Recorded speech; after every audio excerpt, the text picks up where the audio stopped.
like a human triggered wet slab over here at the quarry in Providence.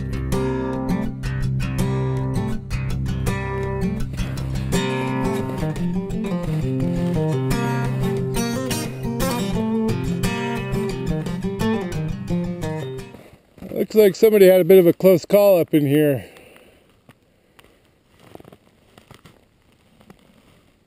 Pretty good sized avalanche for a small hill.